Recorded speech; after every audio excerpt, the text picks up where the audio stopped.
He was born in the shadows of conflict, raised among dust, discipline, and the echo of gunfire. To the people of Khouj, he was a symbol of strength. To his soldiers, he was the Iron Lion. To his enemies, he was the face of fear. But to himself, he was nothing more than a servant of order.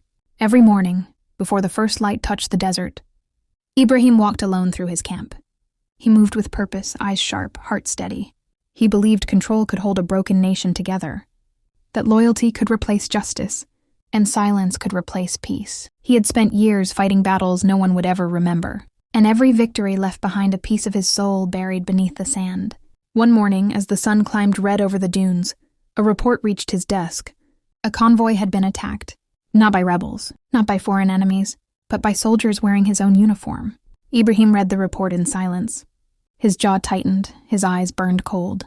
He did not curse. He did not shout. He simply said, "Find who did this, before the sun sets."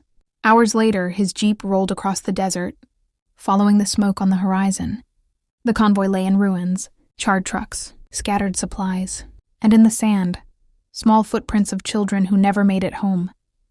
Ibrahim picked up a burnt wooden toy from the ground. For a brief moment, the general disappeared, and only a man remained, tired, lost, and angry at the silence of God. He turned to his aide, Captain Jaro, and spoke quietly. This wasn't an attack.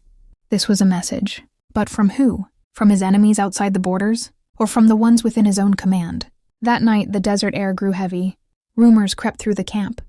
Whispers that the general was losing control. That his time was ending. That the capital no longer trusted the man who had once built their empire. Inside his tent, Ibrahim sat before a map. Red lines marking regions he had conquered, towns he had protected, and people he had failed. Each mark told a story. Each story left a scar. He thought about his father, a miner who died believing the government cared.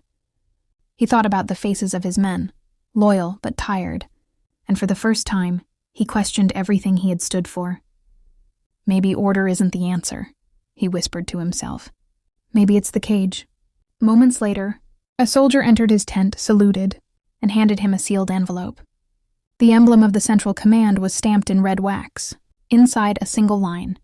Withdraw your forces from the north. Relinquish command immediately. No explanation.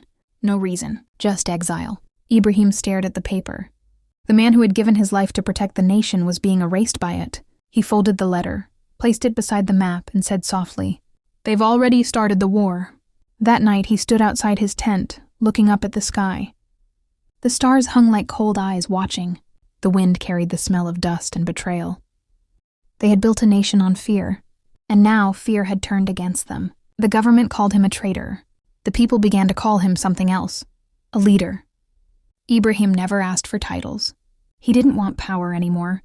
He wanted truth, raw, painful truth that no one in power could hide from. But truth is dangerous, and soon danger began to hunt him. A month after the first uprising, Ibrahim's camp was attacked before dawn. Helicopters thundered over the desert sky, bullets ripping through tents. He was thrown to the ground as explosions lit the night. He crawled through dust and smoke, pulling a wounded boy to safety. When the noise finally stopped, half of his people were gone. He sat in silence, staring at the broken camp. For a moment, he felt the old rage again, the same fire that had made him a general. But this time, he did not let it consume him. He stood before the survivors and said, "They think killing us will end the story, but every man who dies here becomes a voice they cannot silence." That night, he buried his dead with his own hands. No flags, no speeches, just sand and silence. In the following weeks, the movement spread like wildfire. Cities that once ignored the North began to rise. Students marched. Workers refused orders. The air of Khouj began to change. The government tightened its grip. Arrests, censorship, curfews. But every time they tried to crush the rebellion, it grew stronger, like the desert wind that never stops.